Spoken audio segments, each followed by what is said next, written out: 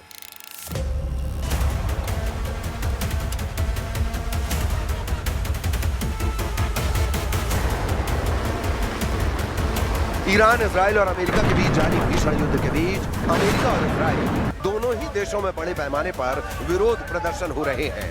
ये प्रदर्शन युद्ध को तुरंत रोकने और नागरिक मौतों के खिलाफ किए जा रहे हैं।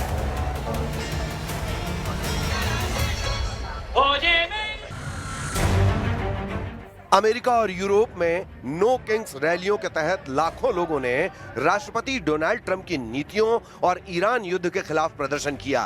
ईरान के साथ युद्ध को लेकर पूरे अमेरिका और यूरोप में अमेरिकी राष्ट्रपति डोनाल्ड ट्रंप का कड़ा विरोध हो रहा है। नो किंग्स रैलियों में लाखों लोग इकट्ठा हुए और ट्रंप के उठाए गए कदमों का विरोध किया। मिनेसोटा इन प्रदर्शनों का मुख्य केंद्र रहा। सेंट पॉल में मिनेसोटा कैपिटल के लॉन और आसपास की सड़कों पर हजारों लोग कंधे से कंधा मिलाकर खड़े थे। कुछ लोगों के हाथों में अमेरिका के उल्टे झंडे थे, जो ऐतिहासिक रूप से संकट का संकेत माना जाता है। अमेरिका में इस समय नो किंग नाम से एक ऐतिहासिक विरोध प्रदर्शन चल रहा है, जो 28 मार्च से शुरू होकर आज पूरे देश में फैल गया है। अमेरिका के सभी 50 राज्यों में लगभग 3,300 से अधिक स्थानों पर रैलियां निकाली गई हैं। आयोजकों का दावा है कि यह अमेरिकी इतिहास का सबसे बड़ा एक दिवसीय राजनीतिक लामबंदी हो सकती है। प्रदर्शनकारी राष्ट्रपति ट्रंप की युद्ध नीतियों, तानाशाही रवैये और अप्रवासन के खिलाफ आईसीई की कार्रवाई का विरोध कर रहे हैं। No kings, no ICE, no war, यानी न कोई राजा, न कोई आइस, न कोई युद्ध, ये नारे ट्रंप के खिलाफ लग रहे हैं। मिनेसोटा में हुए प्रदर्शन में ब्रूस स्प्रिंगस्टीन और बर्नी सैंडर्स जैसी हस्तियां शामिल हुईं, जबकि वॉशिंगटन डीसी में लाखों लोगों ने व्हाइट हाउस के पास मार्च किया। अमेरिकी आयोजकों का अनुमान है कि नो किंग्स रैलियों के पहले 2 दौर में जून में 50 लाख से ज्यादा और अक्टूबर में 70 लाख लोग शामिल हुए।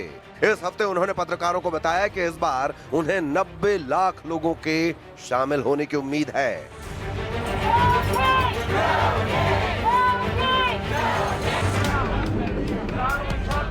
इजराइल में युद्ध के समर्थन के बावजूद युद्ध के कारण हो रहे मानवीय और आर्थिक नुकसान के खिलाफ जनता का एक वर्ग सड़कों पर उतर आया है। तेल अवीव, यरूशलेम, हाइफा और बीरशेबा में रात भर जोरदार प्रदर्शन हुए। तेल अवीव और हाइफा में प्रदर्शनकारियों और सुरक्षा बलों के बीच तीखी झड़पें हुई। पुलिस ने अब तक 21 से अधिक प्रदर्शनकारियों को गिरफ्तार किया है।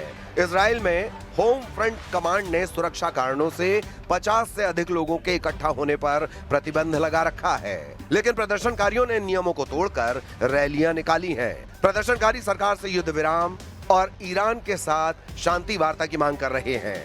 उनका कहना है कि ये युद्ध इजराइल की सुरक्षा से ज्यादा राजनीतिक हितों के लिए लड़ा जा रहा है। लंदन, पेरिस और बर्लिन में भी नो किंग आंदोलन के समर्थन में और ईरान युद्ध के विरोध में रैलियां देखी गई हैं।